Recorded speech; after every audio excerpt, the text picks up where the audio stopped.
ഉണ്ടാക്കാൻ വേണ്ടിയിട്ട് പോകുന്നത് ഒരു മീൻകറിയായിട്ട് ഉണ്ടാക്കുന്നത്. മീൻകറിയുടെ കുറേ റെസിപ്പികൾ ഞാൻ അപ്ലോഡ് ചെയ്തിട്ടുണ്ട്. കുടംപുളിയിട്ട മീൻകറി വെച്ചിട്ടുണ്ട്, മാങ്ങ ഇട്ടിട്ട് തേങ്ങാപ്പാൽ ഒഴിഞ്ഞ മീൻകറി, വറുത്തരച്ച മീൻകറി, തേങ്ങ അരച്ച മീൻകറി, തക്കാളി ഇട്ട മീൻകറി, ഞാൻ കുറേ വെറൈറ്റി ആയിട്ടുള്ള മീൻകറികളൊക്കെ ഞാൻ ചെയ്തിട്ടുണ്ട്. പക്ഷെ ഇന്ന് ഞാൻ ഉണ്ടാക്കുന്നത് കുടംപുളി ഇട്ടിട്ട് വെക്കുന്ന മീൻകറിയാണ്. പക്ഷെ സാധാരണ നമ്മൾ വീടുകളിലേക്ക് എപ്പോഴും വെക്കണ പോലത്തെ മീൻകറി അല്ല ഉണ്ടാക്കുന്നത്. സാധാരണ നമ്മൾ എന്തെങ്കിലും പരിപാടികൾക്കൊക്കെ പോകുമ്പോൾ കുടംപുളി ഇട്ട് വെച്ചാണ് മീൻകറി ഇട്ടില്ലേ, അതിൻ്റെ ആ ചാറിനാന്ന് വെച്ചിട്ടുണ്ടെങ്കിൽ നല്ല കൊഴുപ്പുണ്ടാവും. പിന്നെ അതിൻ്റെ കഷ്ണങ്ങൾ മാത്രമേ കാണുള്ളൂ, ചാറ് നല്ല സ്മൂത്തായിട്ടിരിക്കും.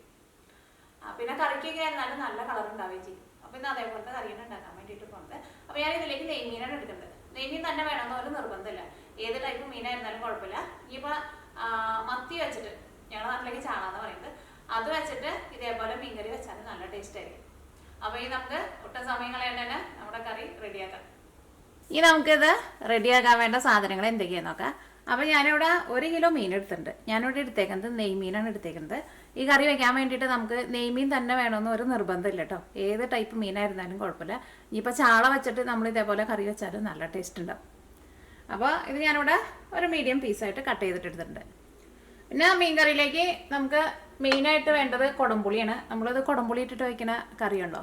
അപ്പോൾ ഞാനിവിടെ ഇത്രയ്ക്ക് കുടംപുളിയാണ് എടുത്തേക്കുന്നത്. ഇതെൻ്റെ അടുത്തുള്ളത് ഇതേപോലത്തെ ചെറിയ പീസുകളൊക്കെ കേട്ടോ. അപ്പോൾ നിങ്ങൾ എടുക്കുമ്പോൾ വലിയ കുടംപുളിയാണെന്ന് വെച്ചിട്ടുണ്ടെങ്കിൽ ഒരു 3 കുടംപുളി എടുക്കുക. ഇനിയിപ്പോൾ കുടംപുളി കുറച്ച് കൂടിയാലും പേടിക്കേണ്ട, കാരണം ഈ കുടംപുളി നമ്മൾ ഫസ്റ്റ് നന്നായിട്ട് തിളപ്പിച്ചിട്ട് ഈ കുടംപുളിയുടെ വെള്ളമാണ് നമ്മൾ മീൻ കറിയിലേക്ക് ചേർക്കുന്നത്. അപ്പോൾ നമ്മുടെ കറിയുടെ പുളിക്കനുസരിച്ചിട്ട് ചേർക്കുക. അല്ലെങ്കിൽ ഇപ്പോൾ നമ്മൾ കുടംപുളിയാണ് കറിയിലേക്ക് ഇടണേന്ന് വെച്ചിട്ടുണ്ടെങ്കിൽ ചിലപ്പോൾ കറിയുടെ ലാസ്റ്റൊക്കെ ആകുമ്പോൾ ചിലർ പറയാറുണ്ട് പുളി കൂടിപ്പോയിന്ന്. അപ്പോൾ ഇങ്ങനെ പുളിയുടെ വെള്ളം ഒഴിക്കുമ്പോൾ കറിക്കായിരുന്നാലും നല്ല ടേസ്റ്റ് ഉണ്ടാവും. പിന്നെ ഈ കുടംപുളി നമ്മൾ സാധാരണ നമ്മൾ കറിക്ക് വയ്ക്കുമ്പോൾ, ഞാൻ ഇതിനു മുമ്പ് ഇതേപോലെ തന്നെ വേറൊരു വീഡിയോ ചെയ്തിട്ടുണ്ട് കുടംപുളിയുടെ വെള്ളം എടുത്തിട്ട്. അപ്പോൾ നമ്മൾ കുടംപുളി മീൻ കറിയിൽ ഇപ്പോൾ ഇട്ട് വെച്ചിട്ടുണ്ടെങ്കിൽ ഒരു ദിവസമൊക്കെ കഴിഞ്ഞ് കഴിയുമ്പോഴേക്കും ചിലപ്പോൾ ഈ കുടംപുളിയുടെ ഈ കറി ഉണ്ടല്ലോ, ഈ കറിയൊക്കെ നമ്മുടെ മീൻ കറിയിലേക്ക് വരും. അപ്പോൾ കറിക്കൊക്കെ ആയിരുന്നാലും ഒരു ഭയങ്കര പുളിയും പിന്നെ ചിലപ്പോൾ കറിക്ക് ചെറുതായിട്ടൊരു കയ്പ്പരസമൊക്കെ വരും. അപ്പോൾ നമ്മൾ ഇതിലേക്ക് ഒരു 2 ഗ്ലാസ് വെള്ളം ഒഴിച്ചിട്ട് ഒരു ഗ്ലാസ് അല്ലെങ്കിൽ ഒരു 1.25 ഗ്ലാസ് വെള്ളമായിട്ട് നമ്മൾ വറ്റിച്ചിട്ട് എടുക്കും. അപ്പോൾ നമ്മുടെ ഈ കുടംപുളിയുടെ ആ സത്തേക്ക് നമുക്ക് വെള്ളത്തിലേക്ക് കിട്ടുമല്ലോ. അപ്പോൾ നമുക്ക് അതേപോലെ ചെയ്യാം കേട്ടോ. ഈ കുടംപുളി അതിലേക്ക് നമ്മൾ മസാല ഉണ്ടാക്കാൻ വേണ്ടിയിട്ട് ഇഞ്ചി എടുത്തിട്ടുണ്ട്, വെളുത്തുള്ളി എടുത്തിട്ടുണ്ട്, സവാള എടുത്തിട്ടുണ്ട്, കറിവേപ്പില എടുത്തിട്ടുണ്ട്. സവാളയ്ക്ക് പകരം നിങ്ങൾ ചുവന്നുള്ളി ഉണ്ടെന്ന് വെച്ചിട്ടുണ്ടെങ്കിൽ ചുവന്നുള്ളി ചേർക്കുക, അതായിരിക്കും നല്ല ടേസ്റ്റ് ഉണ്ടാവുക. അപ്പോൾ എൻ്റെ അടുത്ത് ചുവന്നുള്ളി ഇല്ലാത്തതുകൊണ്ട് ഞാനിവിടെ ഇതേപോലത്തെ ഒരു സവാളയാണ് എടുത്തേക്കുന്നത്. ചുവന്നുള്ളി എന്ന് വെച്ചിട്ടുണ്ടെങ്കിൽ ഒരു പല വലിപ്പത്തിലുള്ള ചുവന്നുള്ളി ഉണ്ടല്ലോ, നല്ല വലിയ ചുവന്നുള്ളിയൊക്കെ എന്ന് വെച്ചിട്ടുണ്ടെങ്കിൽ ഒരു 12-13 ചുവന്നുള്ളി ചേർക്കുക. ചെറുതാന്ന് വെച്ചിട്ടുണ്ടെങ്കിൽ കുഞ്ഞു തുള്ളി അങ്ങനത്തെയൊക്കെ എന്ന് വെച്ചിട്ടുണ്ടെങ്കിൽ ഒരു 20-22 ചേർക്കുക. അതിപ്പോൾ ചുവന്നുള്ളി ഇച്ചിരി കൂടിയാലും കുഴപ്പമില്ല കേട്ടോ. പിന്നെ വെളുത്തുള്ളി എടുത്തിട്ടുണ്ട്. ഞാനിവിടെ വലിയ ടൈപ്പ് വെളുത്തുള്ളിയാണ് എടുത്തേക്കുന്നത്. ഇതൊരു 22 വലിയ വെളുത്തുള്ളി എടുത്തിട്ടുണ്ട്. പിന്നെ ഇതേപോലത്തെ വലിയ കഷ്ണം ഇഞ്ചി, ഇതേപോലത്തെ 2 കഷ്ണം എടുത്തിട്ടുണ്ട്. ഇത് നമ്മൾ ഇഞ്ചിയും വെളുത്തുള്ളിയും സവോളയും, ചുവന്നുള്ളി എന്ന് വെച്ചിട്ടുണ്ടെങ്കിൽ ചുവന്നുള്ളി നല്ല പൊടിയായിട്ട് കട്ട് ചെയ്തിട്ട് എടുക്കുക. എന്നിട്ട് നമ്മൾ വെളിച്ചെണ്ണയിൽ ഇതിലേക്ക് മഞ്ഞൾപ്പൊടിയും മുളക് പൊടിയും പിന്നെ കറിവേപ്പിലയും ഒക്കെ ഇട്ടിട്ട് നന്നായിട്ട് മൂപ്പിച്ച് വെളിച്ചെണ്ണയിൽ ഇട്ടിട്ട് നന്നായിട്ട് മുരിക്കും. അത് കഴിഞ്ഞിട്ട് മിക്സിയിലിട്ടിട്ട് അരച്ചിട്ട് നല്ല പേസ്റ്റ് പോലെയാണ് കറിയിലേക്ക് ചേർക്കുന്നത്. അപ്പോൾ ഇഞ്ചി വെളുത്തുള്ളി അങ്ങനെ പൊടിയായിട്ട് കട്ട് ചെയ്തിട്ട് എടുക്കുക. പിന്നെ കറിവേപ്പില എടുത്തിട്ടുണ്ട്, ഉലുവ എടുത്തിട്ടുണ്ട്. ഉലുവ ഞാനിവിടെ മെഷറിംഗ് സ്പൂണിലാണ് എടുത്തേക്കുന്നത്, കാരണം ഉലുവ ഒട്ടും കൂടരുത് കേട്ടോ. ഉലുവ കൂടിയിട്ടുണ്ടെന്ന് വെച്ചിട്ടുണ്ടെങ്കിൽ നമ്മുടെ കറിക്ക് നല്ല കയ്പ്പരസം വരും. ഈ കറിയിലേക്ക് നമ്മൾ മസാലപ്പൊടികളായിട്ട് മഞ്ഞൾപ്പൊടിയും വേണം. പിന്നെ ഞാൻ ഈ കറിയിലേക്ക് കാശ്മീരി മുളക് പൊടിയും പിന്നെ സാധാരണ മുളക് പൊടിയും കൂടിയിട്ടാണ് ചേർക്കുന്നത്. കാശ്മീരി മുളക് പൊടി എന്ന് വെച്ചിട്ടുണ്ടെങ്കിൽ നമ്മുടെ നാട്ടിലെ പിരിയം മുളക് പൊടി ഉണ്ടല്ലോ, അതാണ്ടോ ഇത്. ഇതിന് എരിവ് തീരെ കുറവായിരിക്കും. അപ്പോൾ നമുക്ക് എരിവും കൂടിയിട്ട് നല്ല എരിവും കൂടിയിട്ട് വേണമെന്ന് വെച്ചിട്ടുണ്ടെങ്കിൽ നമ്മുടെ സാധാരണ മുളകുണ്ടല്ലോ ആ മുളകും കൂടിയിട്ട് ചേർക്കാം. ചില കാശ്മീരി മുളകിനായിരുന്നാലും ചിലർ പറയാറുണ്ട് എരിവുണ്ടെന്നുള്ളത്. അപ്പോൾ നിങ്ങളൊന്ന് ടേസ്റ്റ് ചെയ്ത് നോക്കിക്കോട്ടോ. അല്ലെങ്കിൽ ചിലപ്പോൾ കാശ്മീരി മുളകും ചേർത്ത് പിന്നെ സാധാരണ മുളക് പൊടിയും കൂടിയും ചേർത്ത് നിന്ന് കഴിയുമ്പോൾ ചിലപ്പോൾ നമ്മുടെ കറിക്ക് ഭയങ്കര എരിവാകും. പിന്നെ കറിയിലേക്ക് മഞ്ഞൾപ്പൊടിയും ചേർക്കും. ഇതേപോലെ വെക്കുന്ന കറിയിലേക്ക് നമ്മൾ മല്ലിപ്പൊടി ചേർക്കില്ല. മല്ലിപ്പൊടി ചേർക്കാത്തത് എന്തുകൊണ്ടാണെന്ന് വെച്ചിട്ടുണ്ടെങ്കിൽ മല്ലിപ്പൊടി ചേർക്കണ കറികളൊക്കെ പെട്ടെന്ന് കേടുവരും. അപ്പോൾ പണ്ട് കാലം മുതലേ ഇതേപോലെ കുടംപുളി ഇട്ടിട്ട് വെക്കുന്ന കറിയിലേക്ക് മല്ലിപ്പൊടി ചേർക്കില്ല. പിന്നെ ഈ ലാസ്റ്റ് നമുക്ക് കറിയിലേക്ക് താളിച്ച് ചേർക്കാം, ചുവന്നുള്ളിയും പിന്നെ കറിവേപ്പിലയും കൂടി ചേർത്തിട്ട്. എൻ്റെ അടുത്ത് ചുവന്നുള്ളി ഇല്ലാത്തതുകൊണ്ട് ഞാൻ സവാളയിലാണ് താളിച്ച് ചേർക്കാം. അത് നമുക്ക് ഇനിയിപ്പോൾ ലാസ്റ്റ് കാണാമല്ലോ. അപ്പോൾ ഫസ്റ്റ് നമുക്ക് കുടംപുളി തിളപ്പിച്ച് വെള്ളം എടുക്കാൻ വേണ്ടിയിട്ട് വയ്ക്കാം. അപ്പോൾ ഞാനിവിടെ 2 ഗ്ലാസ് വെള്ളമായിട്ട് എടുത്തേക്കുന്നത്. അപ്പോൾ ഫസ്റ്റ് നമുക്ക് കുടംപുളി തിളപ്പിച്ച് വെള്ളം എടുക്കാൻ വേണ്ടിയിട്ട് വയ്ക്കാം. അപ്പോൾ ഞാനിവിടെ 2 ഗ്ലാസ് വെള്ളമായിട്ട് എടുത്തേക്കുന്നത്. അപ്പോൾ നന്നായിട്ട് തിളച്ച് കഴിയുമ്പോൾ പിന്നെ തീ ഒരുപാട് കൂട്ടി വയ്ക്കാണ്ട് ഒരു മീഡിയം ഫ്ലെയിമിൽ ഇട്ടിട്ട് മൂടി വെച്ചാൽ മതി. അപ്പോൾ ഇങ്ങനെ ചെറുതായിട്ട് ഇങ്ങനെ കിടന്നിട്ട് ഇങ്ങനെ തിളച്ച് വരുമ്പോൾ കുടംപുളിയുടെ സത്തൊക്കെ നമുക്ക് അതിലേക്ക് കിട്ടുമല്ലോ. അപ്പോൾ കുടംപുളി എടുക്കുമ്പോൾ ഒരു കാര്യം പ്രത്യേകം ശ്രദ്ധിക്കുക, ഫസ്റ്റ് കുടംപുളി നന്നായിട്ട് കഴുകുക. അത് കഴിഞ്ഞിട്ട് വേണം വെള്ളത്തിൽ കുതിരാൻ വേണ്ടിയിട്ട് വെക്കാൻ വേണ്ടിയിട്ട്. ഇനിയിപ്പോൾ നിങ്ങൾക്ക് സമയം ഉണ്ടെന്ന് വെച്ചിട്ടുണ്ടെങ്കിൽ കുടംപുളി നന്നായിട്ട് കഴുകി കഴിഞ്ഞ് കഴിഞ്ഞിട്ട് ഒരു 5 മിനിറ്റ് വെള്ളത്തിൽ കുതിരാൻ വേണ്ടിയിട്ട് വയ്ക്കുക. എന്നിട്ട് 5 മിനിറ്റ് കഴിഞ്ഞ് കഴിയുമ്പോൾ ആ കുതിരാൻ വേണ്ടി വെച്ചിരുന്ന വെള്ളം ഉണ്ടല്ലോ, ആ വെള്ളം കൊണ്ട് കളയുക. അത് കഴിഞ്ഞിട്ട് വേറെ സെപ്പറേറ്റ് വെള്ളത്തിൽ സമയം ഉണ്ടെന്ന് വെച്ചിട്ടുണ്ടെങ്കിൽ കുതിർത്താൻ വേണ്ടിയിട്ട് വയ്ക്കുക. ഇതിപ്പോൾ ഞാനൊരു 15 മിനിറ്റ് വെള്ളത്തിലിട്ട് വെച്ചിട്ടുണ്ടായിരുന്നു. അപ്പോൾ നിങ്ങൾക്ക് ഇനിയിപ്പോൾ പെട്ടെന്ന് റെഡിയാക്കണം സമയമില്ലാന്ന് വെച്ചിട്ടുണ്ടെങ്കിൽ ഇതേപോലെ കുതിർത്താൻ വേണ്ടിയിട്ട് വയ്ക്കുമ്പോൾ നല്ല തിളച്ച വെള്ളം ഒഴിച്ചിട്ട് കുതിർത്താൻ വേണ്ടിയിട്ട് വെച്ചാൽ മതി. അത് കഴിഞ്ഞിട്ട് നമ്മൾ ഇതേപോലെ തിളപ്പിച്ചിട്ട് എടുക്കുമ്പോൾ പുളി ഓൾറെഡി കുതിർന്നല്ലോ. അപ്പോൾ നമുക്ക് കുറച്ചും കൂടി പെട്ടെന്ന് ഈ കുടംപുളിയുടെ ഈ സത്ത് എടുക്കാൻ വേണ്ടിയിട്ട് നമ്മളിങ്ങനെ ചെയ്യണത്. അപ്പോൾ ഇനി തീ ഓണാക്കുക. നന്നായിട്ട് തിളച്ച് കഴിഞ്ഞ് കഴിയുമ്പോൾ പിന്നെ ഒരു മീഡിയം ഫ്ലെയിമിൽ വയ്ക്കുക. ഇഞ്ചി വെളുത്തുള്ളിയൊക്കെ കുറച്ച് നന്നായിട്ട് ഞാൻ ചേർക്കണുണ്ട് കേട്ടോ. പിന്നെ ഇത് 1 കിലോ മീനുണ്ടല്ലോ, ഈ മീനിൻ്റെ അളവ് ഞാനോട് പറഞ്ഞത് ക്ലീൻ ചെയ്ത് കഴിഞ്ഞിട്ടുള്ള അളവാട്ടോ പറയണത്, 1 കിലോ മീന്. അല്ലെങ്കിൽ ചിലപ്പോൾ നമ്മൾ നെയ്മീനൊക്കെ ആകുമ്പോൾ പിന്നെ അധികം ഒന്നും പോകാനുണ്ടാവില്ല. ഇനി വേറെ ടൈപ്പ് മീനൊക്കെ ആണെന്ന് വെച്ചിട്ടുണ്ടെങ്കിൽ ചിലപ്പോൾ നമ്മൾ 1 കിലോ മീൻ വാങ്ങിച്ചു കൊണ്ടിട്ടുണ്ടെന്ന് വെച്ചിട്ടുണ്ടെങ്കിൽ ക്ലീൻ ചെയ്ത് കഴിഞ്ഞ് കഴിയുമ്പോൾ ഒരു 800 ഗ്രാമൊക്കെ അല്ലേ ഉണ്ടാവുള്ളൂ. അപ്പോൾ ഇത് നിങ്ങൾക്ക് ഇതേപോലെ കുടംപുളിയുടെ വെള്ളം നേരത്തെ കൂട്ടിയിട്ട് ഒക്കെ റെഡി ആക്കിയിട്ട് വെക്കാം കേട്ടോ. ഇത് ഫ്രിഡ്ജിൽ എടുത്ത് വെച്ചിരുന്നിട്ടുണ്ടെങ്കിൽ കുറേ നാൾ വരെ കേട് വരാണ്ടിരിക്കുകയും ചെയ്യും ഈ കുടംപുളിയുടെ വെള്ളം. പിന്നെ എൻ്റെ അടുത്ത് ഞാൻ ഇതിനു മുമ്പ് ഇതേപോലെ തന്നെ കുടംപുളിയുടെ വെള്ളം വെച്ചിട്ട് ഒരു മീൻകറി ഇട്ടിട്ടുണ്ടായിരുന്നു, വീഡിയോ അപ്ലോഡ് ചെയ്തിട്ടുണ്ടായിരുന്നു. അപ്പോൾ പലരും ചോദിച്ചിട്ടുണ്ടായിരുന്നു, പലരും 2-3 പേര് ചോദിച്ചിട്ടുണ്ടായിരുന്നു ആ ബാക്കി വരുന്ന കുടംപുളി എന്താ ചെയ്യാന്നുള്ളത്. ബാക്കിയുള്ള വരുന്ന കുടംപുളി ഞാൻ സാധാരണ കളയാണ് ചെയ്യാറുള്ളത്. അല്ലെങ്കിൽ കുടംപുളി ഇവിടെ തിളച്ചോട്ടാ, തീ ഓർക്കട്ടെ. അല്ലെങ്കിൽ ആ കുടംപുളിയിൽ നമ്മൾ തേങ്ങയും ചുവന്നുള്ളിയും ഉണക്കമുളകും ഒരു ചെറിയ ഇഞ്ചിയൊക്കെ ചേർത്തിട്ട് ചമ്മന്തി പോലെ അരച്ചിട്ടുണ്ടെങ്കിൽ നല്ല ടേസ്റ്റ് ഉണ്ടാവും. ലാസ്റ്റ് കുറച്ച് വെളിച്ചെണ്ണയും കൂട്ടിയിട്ട് ചേർത്ത് കൊടുത്താൽ മതി. ചമ്മന്തി അല്ല, കുടംപുളി അരച്ചെടുക്കാനായിരുന്നാലും നല്ല സുഖമായിരിക്കും. കാരണം ഇതിങ്ങനെ തിളച്ച് കഴിഞ്ഞ് കഴിയുമ്പോൾ നല്ല സോഫ്റ്റായിട്ട് ഇരിക്കുകയും ചെയ്യും. പിന്നെ ഈ പുളിക്കായിരുന്നാലും ഒരുപാട് അങ്ങോട്ട് പുളിയൊന്നും ഉണ്ടാവില്ലല്ലോ, അതിൻ്റെ ഓൾറെഡി സത്തൊക്കെ നമ്മൾ എടുത്തല്ലോ. അപ്പോൾ ഒരു ചമ്മന്തിക്ക് ആവശ്യത്തിനുള്ള ഒരു പുളിയാണ് ഉണ്ടാവുള്ളൂ, അപ്പോൾ നല്ല ടേസ്റ്റ് ഉണ്ടാവും. ഇനി നമ്മുടെ കറി റെഡിയാക്കാൻ പോണതിന് മുമ്പ് നമുക്ക് മുളക് പൊടി കുറച്ച് വെള്ളം ഒഴിച്ചിട്ട് നന്നായിട്ടൊന്ന് കുഴച്ച് വെക്കുക. കാരണം എന്താ വെച്ചിട്ടുണ്ടെങ്കിൽ അതിനകത്തേക്ക് നമ്മൾ ഇഞ്ചിയും വെളുത്തുള്ളിയും സവോളയൊക്കെ മൊരിഞ്ഞ് കഴിയുമ്പോൾ പിന്നെ മഞ്ഞൾപ്പൊടിയും മുളക് പൊടിയും ചേർക്കുമല്ലോ. അപ്പോൾ സാധാരണ നമ്മൾ മീൻകറി വയ്ക്കുമ്പോൾ അതൊക്കെ മൊരിഞ്ഞ് കഴിയുമ്പോൾ പെട്ടെന്ന് തന്നെ നമുക്ക് അതിലേക്ക് വെള്ളവും ചേർക്കാം. പക്ഷേ ഇത് നമ്മളെല്ലാം കൂടിയിട്ട് അരച്ചിട്ടാണ് എടുക്കാൻ വേണ്ടിയിട്ട് പോകുന്നത്. അപ്പോൾ നമുക്ക് വെള്ളം ഒഴിക്കാനുള്ള സമയം അവിടെ ഇല്ല. അപ്പോൾ പെട്ടെന്ന് നമ്മുടെ മുളക് പൊടി മഞ്ഞൾപ്പൊടി അവിടെ കരിഞ്ഞു പോകും. അപ്പോൾ മുളക് പൊടി നമുക്ക് വെള്ളത്തിൽ മിക്സ് ചെയ്തിട്ട് ചേർക്കുക. അപ്പോൾ ഞാനിവിടെ കാശ്മീരി മുളക് പൊടിയാണ് എടുക്കുന്നത്. ഇതേപോലെ ഇങ്ങനെ ടേബിൾ സ്പൂണിൽ ഇങ്ങനെ നിറച്ചെടുക്കുന്നുണ്ട് കേട്ടോ. അപ്പോൾ ഈ മുളക് പൊടിക്ക് അധികം എരിവില്ല, അപ്പോൾ അതുകൊണ്ടാണ് ഞാൻ ഇത്രയ്ക്ക് ചേർക്കുന്നത്. അപ്പോൾ ഞാനിവിടെ ഒരു 3.5 ടേബിൾ സ്പൂൺ മുളക് പൊടി ചേർത്തിട്ടുണ്ട്. സാധാരണ മുളക് പൊടി, എരിവുള്ള മുളക് പൊടി ഒരു 1/2 ടേബിൾ സ്പൂണും ചേർക്കുന്നുണ്ട്. ഇതെല്ലാം ഞാനിവിടെ എടുത്തേക്കുന്നത് ടേബിൾ സ്പൂണിലാണ് എടുത്തേക്കുന്നത്. മഞ്ഞൾപ്പൊടി നമുക്ക് മൊരിച്ചിട്ട് എടുക്കുക വെളിച്ചെണ്ണയിൽ ഇട്ടിട്ട്. ഇതിലേക്ക് നമുക്ക് വെള്ളം ഒഴിച്ചിട്ട് ഇതൊന്ന് നമ്മൾക്ക് നന്നായിട്ട് ഒരു പേസ്റ്റ് പോലെ നല്ല പേസ്റ്റ് പോലെ ആയില്ലേ. അപ്പോൾ ഫസ്റ്റ് ഇതേപോലെ കണ്ട് റെഡി ആക്കിയിട്ട് വെക്കാം. അപ്പോൾ കറി വയ്ക്കുമ്പോൾ മൺചട്ടി ഉണ്ടെന്ന് വെച്ചിട്ടുണ്ടെങ്കിൽ മൺചട്ടിയിൽ വയ്ക്കുക, അപ്പോഴായിരിക്കില്ല കുറച്ചും കൂടി നല്ല ടേസ്റ്റ് ഉണ്ടാവുക. അപ്പോൾ പിന്നെ വെളിച്ചെണ്ണ ഉണ്ടെന്ന് വെച്ചിട്ടുണ്ടെങ്കിൽ വെളിച്ചെണ്ണയിലും വയ്ക്കുക. അപ്പോൾ നമ്മുടെ കുടംപുളി അവിടെ നിന്ന് തിളച്ചുകൊണ്ടിരിക്കുകയാണ്. ആ നേരം കൊണ്ട് നമുക്ക് ഇതെല്ലാവരും മൂപ്പിച്ച് കഴിഞ്ഞ് കഴിഞ്ഞിട്ട് ചൂടാറിയിട്ടല്ലേ നമുക്ക് ഇതൊക്കെ അരച്ചിട്ട് എടുക്കാൻ വേണ്ടിയിട്ട് പറ്റുള്ളൂ. അപ്പോൾ കുറച്ച് സമയം എടുക്കുമല്ലോ. അപ്പോൾ ആ സമയം കൊണ്ട് ആ കുടംപുളി അവിടെ നിന്ന് റെഡി ആവട്ടെ. അപ്പോൾ ഇതിലേക്ക് നമുക്ക് വെളിച്ചെണ്ണ ചേർക്കാം. വെളിച്ചെണ്ണ നന്നായിട്ട് ചൂടായിട്ടുണ്ട്. ഇനി ഇതിലേക്ക് ഉലുവയാണ് ചേർക്കുന്നത്. ഉലുവ അപ്പോൾ ഞാനിവിടെ തീ പതുക്കെ കുറച്ച് വെച്ചേക്കട്ടെ, കാരണം ഇത് മൺചട്ടി ആയതുകൊണ്ട് തീ നന്നായിട്ടാണ് കൂട്ടി വെച്ചിട്ടുണ്ടെങ്കിൽ ചിലപ്പോൾ ഇതിൻ്റെ ഉള്ളിൽ പുക കയറും.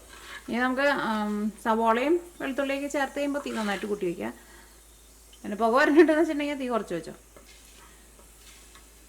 ഈ ഉലുവ മൊരിഞ്ഞിട്ട് നല്ലൊരു ഗോൾഡൻ കളർ ആവണം.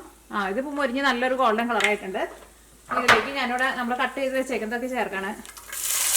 ഉലുവ കരിഞ്ഞു പോരുത് കേട്ടോ, നല്ല മണം വരുന്നുണ്ട്. ആ ഉലുവ മൊരിഞ്ഞിട്ട് നല്ലൊരു മണം വരുന്നുണ്ട്. ഇതെല്ലാം കൂടിയിട്ട് നന്നായിട്ട് മൊരിച്ചിട്ട് എടുക്കുക. ഇതെല്ലാവരും നന്നായിട്ട് മൊരിഞ്ഞിട്ടുണ്ട്, നല്ലൊരു ഗോൾഡൻ കളറായിട്ടുണ്ട്. അപ്പോൾ നിങ്ങൾക്ക് സമയം ഉണ്ടെന്ന് വെച്ചിട്ടുണ്ടെങ്കിൽ തീ ഒരുപാട് കൂട്ടി വയ്ക്കാണ്ട് ഒരു മീഡിയം ഫ്ലെയിമിൽ ഇട്ടിട്ട് ഇങ്ങനെ മൊരിച്ചിട്ട് എടുക്കുകയാണെങ്കിൽ കുറച്ചും കൂടി നല്ലതായിരിക്കും. അല്ലെങ്കിൽ തീ കൂട്ടി വെച്ചാലും കുഴപ്പമില്ല, പക്ഷേ ചെറിയ തീയിൽ കിടന്നിട്ട് മൊരിഞ്ഞ് വരുമ്പോൾ ഒട്ടും പുകയൊന്നും കയറില്ലല്ലോ, അപ്പോൾ കുറച്ചും കൂടി നല്ലതാണ്. ഇതിലേക്ക് മസാലപ്പൊടികൾ ചേർക്കാൻ വേണ്ടിയിട്ട് പോകണം. അപ്പോൾ ഇതിലേക്ക് നമുക്ക് ചേർക്കേണ്ടത് മഞ്ഞൾപ്പൊടിയും ചേർക്കണം, മുളക് പൊടിയും ചേർക്കണം. ഫസ്റ്റ് നമുക്ക് മഞ്ഞൾപ്പൊടി ചേർക്കാം. ചേർക്കട്ടെ. മഞ്ഞൾപ്പൊടി ഞാനിതിലേക്ക് 3/4 ടേബിൾ സ്പൂണാണ് ചേർക്കുന്നത്. ഇത് ഞാൻ നാട്ടിൽ നിന്ന് പൊടിച്ചുകൊണ്ടുവന്ന മഞ്ഞൾപ്പൊടി കേട്ടോ. നല്ല മണമുണ്ട് മഞ്ഞളിൻ്റെ. ഈ മഞ്ഞൾപ്പൊടി ഇതിനകത്ത് കിടന്നിട്ട് നന്നായിട്ട് മൊരിയണം. അപ്പോൾ നമ്മുടെ മഞ്ഞൾപ്പൊടിയും ഇതിനകത്ത് കിടന്നിട്ട് നന്നായിട്ട് മൊരിഞ്ഞിട്ടുണ്ട്. ഇനി നമ്മൾ മിക്സ് ചെയ്ത് നേരത്തെ വെച്ചിട്ടുണ്ടായിരുന്നില്ലേ ആ മുളകിൻ്റെ പേസ്റ്റ്, അത് ചേർക്കാം. ഈ മുളകും ഈ വെളിച്ചെണ്ണയിൽ കിടന്നിട്ട് നന്നായിട്ട് മൊരിയിട്ട്. തീ നന്നായിട്ട് കുറച്ച് വെച്ചോ, തീ കൊണ്ട് ഒരുപാട് കൂട്ടി വയ്ക്കണ്ട. ഇത് ചെറിയ തീയിൽ കിടന്നിട്ട് ഈ മുളക് നന്നായിട്ടൊന്ന് മൊരിഞ്ഞ് വരട്ടെ. തീ അങ്ങനെ കൂട്ടി വെച്ചിട്ടുണ്ടെന്ന് വെച്ചിട്ടുണ്ടെങ്കിൽ മുളക് മൊരിഞ്ഞ് കിട്ടില്ല, ഇതിലേക്ക് പുക കയറും. അത് പ്രത്യേകം ശ്രദ്ധിക്കുക. ഇതേപോലെ നമ്മൾ വെള്ളത്തിൽ മിക്സ് ചെയ്തേക്കണത് കൊണ്ട് തന്നെ മൊരിഞ്ഞ് വരാൻ വേണ്ടിയിട്ട് ഒരു 5 മിനിറ്റെങ്കിലും എടുക്കും. അപ്പോൾ ഞാനിവിടെ ഒരു മീഡിയം ഫ്ലെയിമിലാണ് വെച്ചേക്കുന്നത്. അല്ലെങ്കിൽ നല്ല ലോ ഫ്ലെയിമിൽ വെച്ചിട്ട് കുറച്ച് നേരം ഇങ്ങനെ വെച്ചാൽ മതി. ഇടയ്ക്കൊന്ന് ഇളക്കിയിട്ട് കൊടുത്താൽ മതി. അപ്പോൾ ചെറിയ തീയിൽ നിന്നിട്ട് അങ്ങോട്ട് മൊരിഞ്ഞ് വരും. അപ്പോൾ ഞാനിവിടെ തീ നന്നായിട്ട് കുറച്ചിട്ട് വെച്ചേക്കാണ്. ഇതിലേക്ക് നമുക്ക് ആവശ്യത്തിന് ഉപ്പ് ചേർക്കാം. ഉപ്പും കൂടി ചേർത്ത് കഴിഞ്ഞിട്ട് നമുക്ക് ഇതിൻ്റെ ടേസ്റ്റ് ഒന്ന് നോക്കാം. അപ്പോൾ നന്നായിട്ട് മുരിഞ്ഞിട്ടുണ്ടെങ്കിൽ നമുക്ക് അറിയാൻ വേണ്ടിയിട്ട് പറ്റുമല്ലോ. അല്ലെങ്കിൽ ഒരു പച്ച ടേസ്റ്റ് ആയിരിക്കും.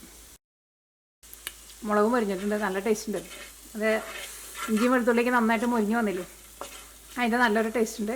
അപ്പോൾ ഇനി തീ ഓഫ് ചെയ്യുക. അപ്പോൾ മുളക് നന്നായിട്ട് മുരിഞ്ഞിട്ടുണ്ട്, നല്ല ഒരു കളറും കിട്ടിയിട്ടുണ്ട്. കണ്ടോ, പുക കയറരുത്, പ്രത്യേകം ശ്രദ്ധിക്കുക. പുക കയറിയിട്ടുണ്ടെങ്കിൽ നമ്മുടെ കറി ഉണ്ടാക്കിയത് എല്ലാവരും പോവും. തീ നന്നായിട്ട് കുറച്ച് വെച്ചിട്ട് ഇതേപോലെ മുരിച്ചിട്ട് എടുക്കുക. ഇനി ഇത് ഈ ചട്ടിയിൽ തന്നെ വെക്കണ്ട, കാരണം ചട്ടിക്ക് ചൂടുണ്ടെന്ന് വെച്ചിട്ടുണ്ടെങ്കിൽ ചിലപ്പോൾ ഇത് ഇരുന്നിട്ടുണ്ട് കരിഞ്ഞു പോകും. ഇത് നമുക്ക് നല്ല പേസ്റ്റ് പോലെ അരച്ചിട്ട് എടുക്കണം. അപ്പോൾ ഇത് വേറെ പാത്രത്തിലേക്ക് മാറ്റി വയ്ക്കുക. അത് ഞാനിവിടെ ഇതിലേക്ക് വെള്ളം കൂടി ചേർത്തിട്ട് നല്ല പേസ്റ്റ് പോലെ അരച്ചെടുത്തിട്ടുണ്ട്. ഇനി ഇത് നമുക്ക് ഈ സെയിം ചേർക്കാൻ പോകട്ടോ. നല്ല കളറുണ്ട്, നല്ല പേസ്റ്റ് കേട്ടോ. ഇതിലേക്ക് കുറച്ച് വെള്ളം ഒഴിച്ചിട്ട് വെള്ളം കൂടിയിട്ട് ചേർക്കുന്നുണ്ട്, കാരണം നമ്മുടെ കറിയിലേക്ക് ഗ്രേവി വേണമല്ലോ. പിന്നെ നമ്മൾ ആ കുടംപുളിയുടെ വെള്ളം കൂടിയും ചേർക്കും. മിക്സിയുടെ ജാറിൽ വെള്ളം ഒഴിച്ചിട്ട് ഒരു 2 ഗ്ലാസ് വെള്ളം കൂടിയും ചേർത്തിട്ടുണ്ട്. ഇതിലേക്ക് നമുക്ക് കുടംപുളിയുടെ വെള്ളം ചേർക്കാം. പിന്നെ കുറച്ചും കൂടി വെള്ളം വേണ്ടി വരും, കാരണം കറിക്ക് ഒരു ഇച്ചിരി ഗ്രേവി വേണമല്ലോ. ഈ കറി നമ്മൾ ഒരുപാട് ഗ്രേവിയിൽ എടുക്കില്ല, എന്നാലും കുറച്ച് ഗ്രേവി വേണം. പിന്നെ മീനും വേണമല്ലോ. നമ്മൾ ഫസ്റ്റ് 2 ഗ്ലാസ് വെള്ളമുള്ള മിക്സിയുടെ ജാറിൽ ഒഴിച്ചിട്ട് ഇതിലേക്ക് ചേർത്തത്. ഇനി 1 ഗ്ലാസ് വെള്ളം കൂടിയും ചേർക്കുന്നുണ്ട്. അപ്പോൾ ടോട്ടല് 3 ഗ്ലാസ് വെള്ളം ചേർത്തിട്ടുണ്ട്. പിന്നെ നമ്മൾ ആ കുടംപുളിയുടെ വെള്ളം ഉണ്ടല്ലോ, നമ്മളിവിടെ കുടംപുളി തിളപ്പിച്ച വെള്ളം റെഡി ആയിട്ടുണ്ട്. ഇതും ചേർക്കാം. ഇത് നമ്മൾ ചേർക്കുമ്പോൾ ഇതിൽ നിന്ന് ഒരു 3/4 ഭാഗം ചേർക്കാം. അത് കഴിഞ്ഞിട്ട് പിന്നെ നമ്മുടെ കറിക്ക് നന്നായിട്ട് തിളച്ച് കഴിഞ്ഞിട്ട് പിന്നെ ടേസ്റ്റ് നോക്കിയിട്ട് പുളി വേണമെന്ന് വെച്ചാൽ അതനുസരിച്ചിട്ട് ചേർത്താൽ മതി. അല്ലെങ്കിൽ ചിലപ്പോൾ പുളി എങ്ങാനും നമ്മുടെ കറിയിൽ കൂടി പോകട്ടോ. അപ്പോൾ ഇതിൽ നിന്നുള്ള ഈ വെള്ളം മാത്രമേ ചേർക്കണുള്ളൂ. ഈ കുടംപുളി ചേർക്കണം കേട്ടോ. കുടംപുളി കറിയുടെ ഉള്ളിൽ കിടന്നിട്ടുണ്ടെങ്കിൽ ചിലപ്പോൾ കറിക്കൊരു ഭയങ്കര പുളിയാവും.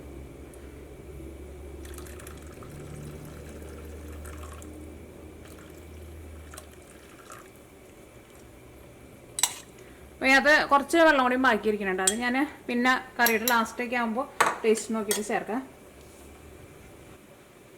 ഇനി കറി മൂടി വയ്ക്കുക. വെള്ളം നന്നായിട്ട് തിളച്ച് കഴിഞ്ഞ് കഴിയുമ്പോൾ ഇതിലേക്ക് നമുക്ക് കറിവേപ്പിലയും ചേർക്കാം, പിന്നെ മീനും ചേർക്കാം. അപ്പോൾ നമ്മുടെ കറി തിളച്ച നല്ലൊരു സൗണ്ടൊക്കെ വരണിട്ട് തുറന്ന് നോക്കട്ടെ. നന്നായിട്ട് വെട്ടി തിളയ്ക്കുന്നുണ്ട്. ഇതിലേക്ക് നമുക്ക് മീൻ കഷ്ണങ്ങൾ ഓരോന്നായിട്ട് ഇട്ട് കൊടുക്കാം. തീ കുറച്ച് വെക്കണ്ട, തീ നന്നായിട്ട് കൂട്ടി തന്നെ വെച്ചോ. ഈ മീൻ കഷ്ണങ്ങളൊക്കെ കറിയുടെ ചാറിലേക്ക് മുക്കി വയ്ക്കട്ടെ. അതേപോലെ പതുക്കെ ഒന്ന് മുക്കി കൊടുക്കാം. അപ്പോൾ മീൻ കഷ്ണങ്ങളൊക്കെയാണ് വെന്ത് വന്നു കഴിയുമ്പോൾ കറിയുടെ ചാറൊക്കെ ആയിരുന്നാലും നല്ല കറക്റ്റ് ഭാഗമായിട്ട് വരും. ഇനിയിപ്പോൾ കറിയിൽ ചാറെങ്ങാനും കൂടി പോയിട്ടുണ്ടെന്ന് വെച്ചിട്ടുണ്ടെങ്കിൽ തുറന്ന് വെച്ചിട്ട് നന്നായിട്ട് വറ്റിച്ചിട്ട് എടുത്താലും മതി. ഈ കറിയിലേക്ക് ആവശ്യത്തിന് ഉപ്പ് ചേർക്കാം. ഞാനിവിടെ മീനിൽ കുറച്ച് ഉപ്പ് ഞാൻ ചേർത്തിട്ടുണ്ടായിരുന്നു. ഇതിലേക്ക് കറിവേപ്പില ചേർക്കാം. കറിവേപ്പിലൊക്കെ ഉണ്ടെന്ന് വെച്ചിട്ടുണ്ടെങ്കിൽ കുറച്ച് കൂടുതൽ ചേർക്കും. ഞാനിവിടെ പിശുക്കം വെച്ചിട്ട് കുറേശ്ശെയാണ് ചേർക്കുന്നത്. ഇത് നമുക്ക് മൂടി വയ്ക്കാം. അപ്പോൾ നമ്മുടെ കറി തിളയ്ക്കാൻ തുടങ്ങിയിട്ട് ഒരു 5 മിനിറ്റ് ആയിട്ടുണ്ട്. കറി ഒന്ന് തുറന്ന് നോക്കട്ടെ. നല്ല കളറുണ്ട്, നല്ല മണം വരുന്നുണ്ട്. ഇനി നമ്മുടെ കറീനെ ഒന്ന് ചിറ്റിച്ച് കൊടുക്കാം. ചിറ്റിച്ച് കൊടുക്കുമ്പോൾ തീ ഒരു നന്നായിട്ട് കുറച്ച് വയ്ക്കണം കേട്ടോ. അല്ലെങ്കിൽ ചിലപ്പോൾ നമ്മൾ പിടിക്കണ ഈ തുണിയുമേക്കൊക്കെ ചിലപ്പോൾ തീ പിടിക്കും. ഇനി ഞാൻ നമ്മുടെ കറിയുടെ ടേസ്റ്റ് നോക്കട്ടെ കേട്ടോ. ഇതിൻ്റെ ഉള്ളിൽ നന്നായിട്ട് ഇങ്ങനെ ആവിയൊക്കെ വരണേനും കറിയൊന്നും ശരിക്കും കാണാൻ പറ്റുന്നില്ലല്ലോ. കറിയുടെ ഗ്രേവിയൊക്കെ നന്നായിട്ട് കുറുകിയിരിക്കുന്നുണ്ട് കേട്ടോ. മീനൊന്നും കൂടി വേവാനുണ്ട്. അപ്പോൾ കറിയുടെ ഗ്രേവി ഒന്നും കൂടി ഒന്ന് തിക്കായിട്ട് വരും. ഈ പുളിയുടെ കറിക്ക് പുളി ഉണ്ടോന്നോട്ടെ, ഒന്നുകൂടി നോട്ടെ. പുളി ഒരു പൊടിക്ക് കുറവുണ്ട്. അപ്പോൾ നമ്മുടെ ഈ പുളിയുടെ വെള്ളം ഉണ്ടല്ലോ കുറച്ചും കൂടി ചേർക്കാം. അപ്പോൾ കുറച്ചും കൂടി നല്ല എരിവ് വേണമെന്ന് വെച്ചിട്ടുണ്ടെങ്കിൽ നിങ്ങൾ അതനുസരിച്ച് മുളക് പൊടി ചേർത്ത്. പിന്നെ ഓരോരുത്തർ എടുക്കണ മുളക് പൊടിക്ക് എരിവിൽ വ്യത്യാസം ഉണ്ടാവും കേട്ടോ. അപ്പോൾ നമ്മുടെ കറി തിളയ്ക്കാൻ വേണ്ടിയിട്ട് തുടങ്ങിയിട്ട് ഒരു 12-13 മിനിറ്റ് ആയിട്ടുണ്ട്. കറിയുടെ ഗ്രേവിയൊക്കെ കണ്ട അത്യാവശ്യം നന്നായിട്ട് തിക്കായിട്ട് വന്നിട്ടുണ്ട്. അത് ഇതിനകത്തേക്ക് നമ്മളെല്ലാം അരച്ച് ചേർത്തേക്കണത് കൊണ്ട് തന്നെ കറിയുടെ ഗ്രേവി അത്യാവശ്യം കറിയിലുണ്ടാവും. പക്ഷേ ഗ്രേവി നമ്മൾ ഇങ്ങനെ സ്പൂണിൽ എടുത്ത് നോക്കുമ്പോൾ അത്യാവശ്യം നല്ല തിക്നെസ് ഉണ്ടാവും. അപ്പോൾ മീനിൻ്റെ ഒരു 3/4 ഭാഗം വെന്ത് കഴിഞ്ഞ് കഴിയുമ്പോൾ പിന്നെ തീ ഒരുപാട് കൂട്ടി വയ്ക്കണ്ട കേട്ടോ. ഞാൻ കറിയുടെ ടേസ്റ്റ് ഒന്ന് നോക്കട്ടെ. ഒന്നും പറയാനില്ല, നല്ല ടേസ്റ്റ് ഉണ്ട്. അപ്പോൾ നമ്മുടെ മീൻ കറി റെഡി ആയിട്ടുണ്ട്. കറിയുടെ ഗ്രേവിയൊക്കെ ആയിരുന്നാലും ചെറുതായിട്ടും തിക്കായിട്ട് വന്നിട്ടുണ്ട്. ഈ കറി ഇരുന്നിട്ട് ഒന്നും കൂടി ഒന്ന് തിക്കാവും. മീൻ കഷ്ണങ്ങളൊക്കെ വെന്തിട്ടുണ്ട്. നല്ല ടേസ്റ്റുള്ള കറി കേട്ടോ, നല്ല രസമുണ്ട് കറി. ഈ കറിയിലേക്ക് നമുക്ക് താളിച്ച് ചേർക്കാം. നമ്മുടെ വെളിച്ചെണ്ണ നന്നായിട്ട് ചൂടായിട്ടുണ്ട്. ഇതിലേക്ക് ഞാനിവിടെ സവോളയായിട്ടാണ് ചേർത്തത്. നിങ്ങൾ ചുവന്നുള്ളി ഉണ്ടെന്ന് വെച്ചിട്ടുണ്ടെങ്കിൽ ചുവന്നുള്ളി ചേർക്കാം. നമ്മുടെ ചുവന്നുള്ളി മൊരിഞ്ഞു തുടങ്ങിയിട്ടുണ്ട്. ഇതിലേക്ക് ഞാനിവിടെ കുറച്ച് മഞ്ഞൾപ്പൊടി ചേർക്കുന്നുണ്ട്, ഇത്രയ്ക്ക് മഞ്ഞൾപ്പൊടി. അപ്പോൾ നമ്മൾ ആ താളിച്ച് ചേർക്കണതിന് നല്ലൊരു സ്മെല്ലുണ്ടാവും. മഞ്ഞൾപ്പൊടി ഇതിൻ്റെ കൂടെ കിടന്നിട്ട് നന്നായിട്ട് മൊരിഞ്ഞോട്ടെ. ഇതിലേക്ക് ഞാനിവിടെ കുറച്ച് മുളക് പൊടിയും ചേർക്കുന്നുണ്ട്. ഞാൻ കാശ്മീരി മുളക് പൊടിയാണ് ചേർക്കണത്. അതും ഇത്രയ്ക്ക് തന്നെ കുറച്ച് കറിയിലേക്ക് ചേർക്കാൻ വേണ്ടിയിട്ട് പോവാണ്. ഞാൻ കുറച്ച് ചാറ് ഇതിലേക്ക് ഒഴിക്കാം കേട്ടോ.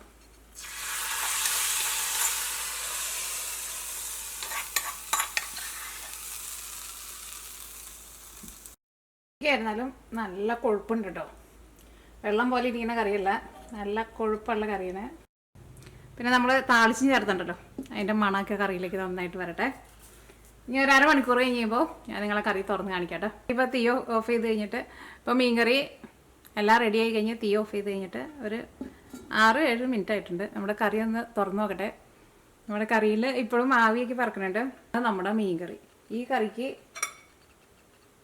കറിയുടെ ഗ്രേവി ഞാൻ കാണിക്കാം. കറിയുടെ ഗ്രേവി ഇതേപോലെ ഇങ്ങനെ നല്ല തിക്കായിട്ടിരിക്കും. കയ്യിൽ കുറച്ച് ഒഴിച്ച് കാണിക്കാം. കറിയുടെ ഗ്രേവി ഉണ്ട്. കറിയിൽ ഒഴിച്ചിട്ടുണ്ടെങ്കിൽ കൈമ ഒഴിച്ചിട്ടുണ്ടെന്ന് വെച്ചിട്ടുണ്ടെങ്കിൽ ചാറ് ഒട്ടും വെള്ളം പോലെയല്ല, നല്ല തിക്കായിട്ടാണ് ഇരിക്കുന്നത്. ഈ ചാറ് കൂട്ടിയിട്ട് തന്നെ നമുക്ക് ഞാനൊന്ന് ആക്കട്ടെ കേട്ടോ. പുളിയൊക്കെ നല്ല കറക്റ്റ് പാകം. എരിവായിരുന്നാലും ഒരുപാട് എരിവൊന്നുമില്ല. കുറച്ചും കൂടി നല്ല എരിവ് വേണമെന്ന് വെച്ചിട്ടുണ്ടെങ്കിൽ നിങ്ങൾ അതനുസരിച്ച് മുളക് പൊടി ചേർത്തോ. കറിയുടെ ചാറ് കൂട്ടിയിട്ട് തന്നെ നമുക്ക് ചോറിനാൻ വേണ്ടിയിട്ട് പറ്റും. നല്ല നല്ല ടേസ്റ്റുള്ള കറി. ഈ കറി നാളേക്ക് ഈ കറിയുടെ ടേസ്റ്റ് ഇരുന്നിട്ട് ഒന്നും കൂടി നന്നായിട്ട് കൂടും. ഇപ്പം തന്നെ നല്ല ടേസ്റ്റ് ഉണ്ട്. പുളിയുടെ വെള്ളം ഇതേപോലെ ചേർത്തോട്ടോ, പിന്നെ പുളി ചേർക്കണ്ട. അപ്പോൾ നാളേക്ക് കറി കുറച്ചും കൂടി നല്ല ടേസ്റ്റ് വരും. ഇപ്പോഴും നല്ല ടേസ്റ്റ് ഉണ്ട്, ഇതിലും കൊണ്ട് ടേസ്റ്റ് ഇനി വരില്ല എന്ന് തോന്നുന്നു. പക്ഷേ ഒരു ദിവസം ഒന്ന് ഇരിക്കട്ടെ, അപ്പോൾ കുറച്ചും കൂടി നല്ലതാണ്.